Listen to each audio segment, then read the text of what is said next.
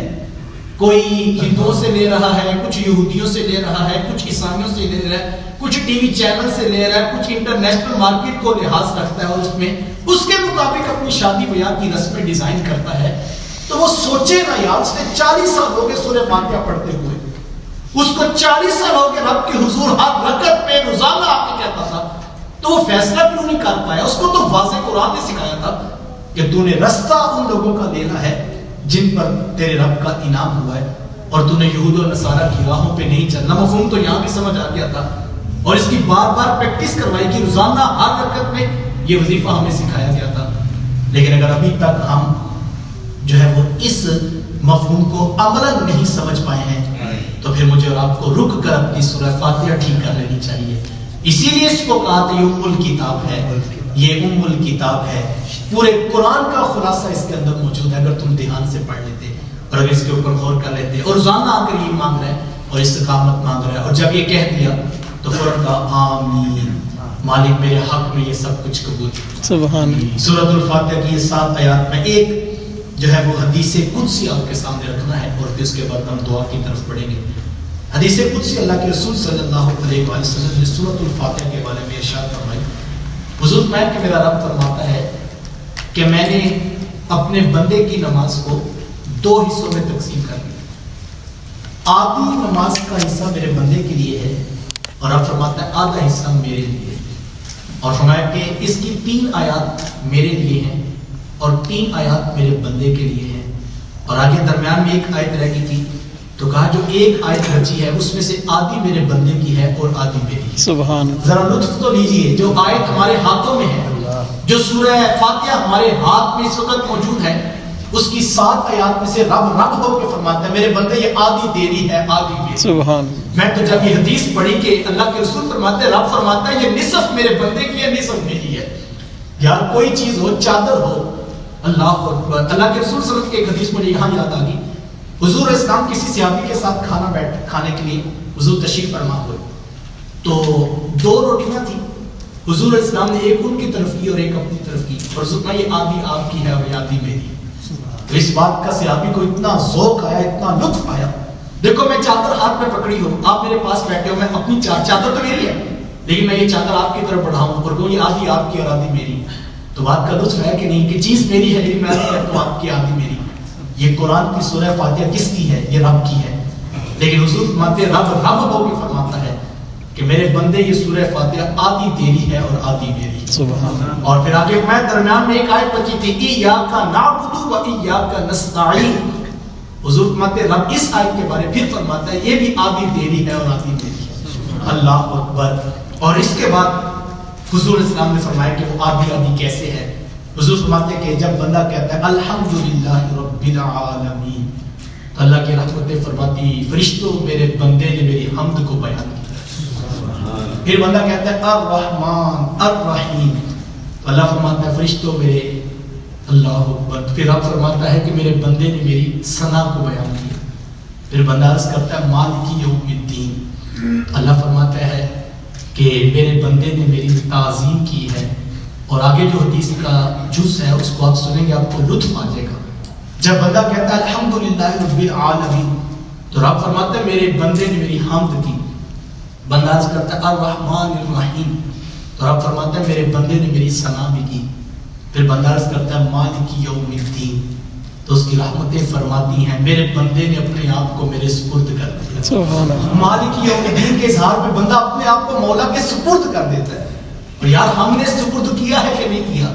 لیکن آیت میں حضور نے اس حدیث میں بتا دیا کہ بندہ جب یہ کہتا ہے تو رب ہو کے فرماتا ہے کہ میرے بندے نے اپنا آپ میرے سپرد کر دیا۔ اور پھر ایاک نعبد، اور ہم جب عرض کرتے ہیں کہ اللہ ہم تیری عبادت کرتے ہیں، تو حضور فرماتے رب فرماتا ہے اتنا حصہ سورہ فاتحہ کا میرا ہے۔ اور پھر آگے فرمایا وَإِيَّاكَ نَسْتَعِينُ سے لے کے وَلَدَّالِّينَ تک رب فرماتا ہے یہ سارا حصہ میرے بندے کا ہے اور بندے کے لیے وہی کچھ ہے جو اس نے مانگا ہے. سبحان اللہ. جو کہ پہلے تو حمد و ثنا ہے. بندے کی بات تو شروع یہاں سے ہوتی ہے کہ مولا ہم تیری مدد چاہتے ہیں, ہم سیدھا راستہ چاہتے ہیں, راستہ ہم لوگوں کا جن پر تیرا انعام ہوا اور ہم جو ہے وہ انعام یافتہ کی راہ پہ چلنا چاہتے ہیں. ہمیں جو ہے وہ گمراہوں پر اور جن پر تیرا غضب ہوا اور جن پر تیرا غضب ہوا ان کی راہ پہ نہ چلانا. تو آخری آدھا حصہ جو ہے حضور فرماتے ہیں کہ رب فرماتا ہے یہ میرے بندے کا ہے اور جو بندے کا ہے اس کا رب اس کو ضرور عطا کرے گا. سبحان اللہ. آمین. صدق اللہ العظیم. لفظی ترجمہ سماعت کر لیجیے.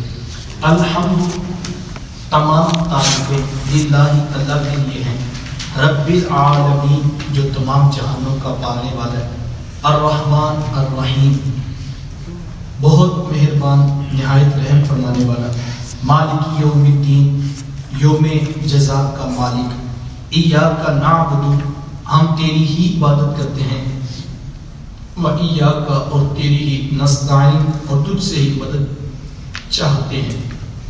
اہدنا چلا ہم کو الصراط المستقیم سیدھے راستے پر, صراط الذین راستہ ان لوگوں کا, انعمت علیہم انعام ہوا تیرا ان کے اوپر, غیر المغضوب نہ ان کا جن پر تیرا غضب ہوا, ولضالین اور نہ گمراہوں کا. آمین. صدق اللہ العظیم. ایک بات اعلان سماعت فرما لیجیے. اللہ کا قرآن پر شکر ہے کہ اس نے ہمیں ایک بار پھر کتاب رحمت قرآن مجید کا سبق سیکھنے کے لیے مل بیٹھنا جو ہے وہ موقع نصیب فرمایا. میں دعوت تو نہیں کرتا لیکن میری آنکھوں کے سامنے ابھی یہ 1 گھنٹہ گزرا ہے. اگر میں آپ سے پوچھوں تو میرا یہ خیال ہے کہ اس 1 گھنٹے میں ہمیں کوئی دوسرا خیال نہیں آیا اور ایسے لگتا ہے جیسے بندے اور آپ کا تعلق چھوٹ گیا اور اس میں کسی کی خطابت کا کمال نہیں. آپ کو بھول گیا ہوگا آپ دکان کہاں سے چھوڑ کے آئے, آپ کو بھول گیا ہوگا کہ پیچھے کیا ہو رہا ہے, آپ کو بھول گیا ہوگا آگے کیا تھا. تو 1 گھنٹہ گزر گیا, یہ میرا کمال نہیں, یہ قرآن مجید کا کمال. سبحان